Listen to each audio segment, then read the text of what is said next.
तो लालचंद देखिए, शीतकालीन सत्र जो है वो 16 दिसंबर से शुरू होगा, जिसके हंगामेदार रहने के आसार अभी से ही बने हुए हैं। फिलहाल ये भी बात सामने आ रही है कि महाकुंभ को लेकर भी अनुपूरक बजट लाया जा सकता है। फिलहाल शीतकालीन सत्र को लेकर क्या कुछ खास जानकारी आपके पास?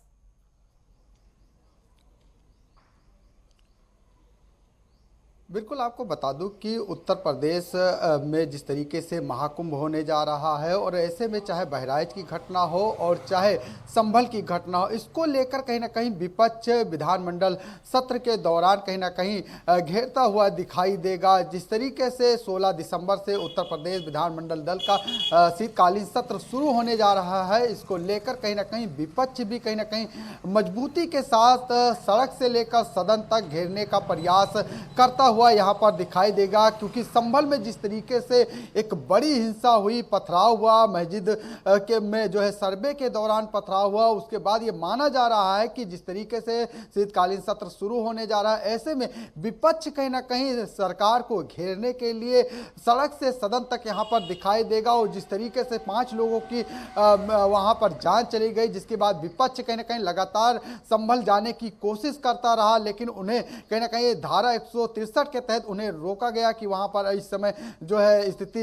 सही नहीं है। ऐसे में बहराइच में भी आपने देखा होगा एक बड़ी हिंसा हुई थी, जिसमें एक युवक की जान चली गई थी, वहां पर भी उपद्रव हुआ था, उसका मुद्दा भी विपक्ष कहीं ना कहीं उठाता हुआ यहां पर सदन में दिखाई देगा। लेकिन सबसे बड़ी बात यहां पर यह देखने को मिल रही है कि सरकार अनुपूरक बजट लाने जा रही है। इस अनुपूरक बजट से उत्तर प्रदेश का विकास हो सके, उत्तर प्रदेश के जो तमाम कार्य चल रहे हैं उनको और मजबूती मिल सके, गति मिल सके, इसको लेकर कहीं ना कहीं सरकार अनुपूरक बजट इस सदन में लाने के लिए जो है तैयारी करती हुई दिखाई दे रही है। और जिस तरीके से यह भी देखने को मिल रहा है कि प्रयागराज में महाकुंभ 13 जनवरी से शुरू होने जा रहा है और 26 फरवरी तक ये महाकुंभ चलेगा। इसको लेकर तमाम जो सरकार की तरफ से व्यवस्थाएं हैं वो यहां पर की जा रही है। केंद्र सरकार ने भी देखिए भारी भरकम बजट दिया है महाकुंभ के लिए, और ऐसे में दिव्य भव्य ऐतिहासिक महाकुंभ हो सके, इसको लेकर अनुपूरक बजट में भी सरकार यहां पर जो है बजट पेश कर सकती है। यानी कि माना जाए कि एक तरफ जहां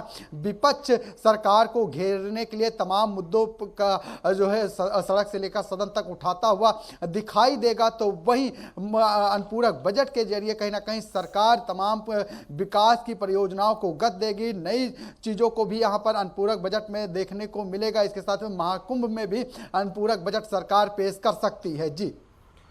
बिल्कुल लालचंद, तो देखिए यूपी विधानमंडल के शीतकालीन सत्र से जुड़ी हुई अहम जानकारी आप दे रहे हैं, और ऐसे में उन तमाम मुद्दों का भी आपने जिक्र किया जो विपक्ष के द्वारा उठाया जा सकता है। ऐसे में जो कार्यवाही है वो सुचारू रूप से चले, इसको लेकर सत्ता पक्ष की क्या कुछ तैयारियां, उन तैयारियों को किस तरह से देख रहे हैं?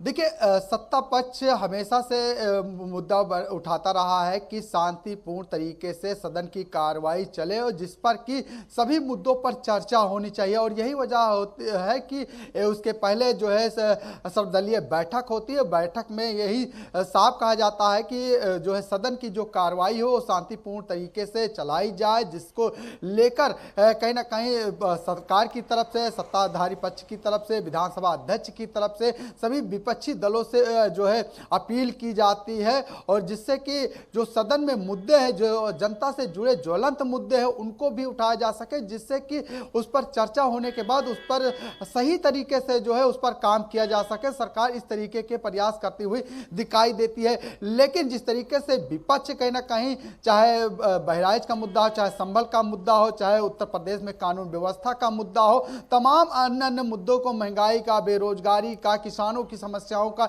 इस तरीके के मुद्दे को लेकर कहीं ना कहीं घेरने की कोशिश करता है। सदन में जब चलता है तो कहीं ना कहीं उसमें हंगामा करता हुआ दिखाई देता है। सदन की कार्रवाई शांतिपूर्ण तरीके से ना चले, इसको लेकर विपक्ष लगातार कहीं ना कहीं, चाहे वो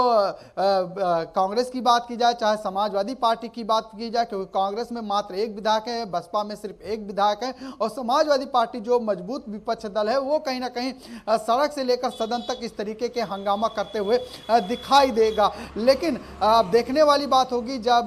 16 दिसंबर से विधानसभा सत्र शुरू होगा, शीतकालीन सत्र है, और ऐसे में सरकार कहीं ना कहीं विपक्ष के तमाम मुद्दों का मुंहतोड़ जवाब दे सके, वो भी कहीं ना कहीं तैयारी करता हुआ यहां पर दिखाई दे रहा है। लालचंद, तमाम जानकारी को साझा करने के लिए आपका बहुत बहुत शुक्रिया।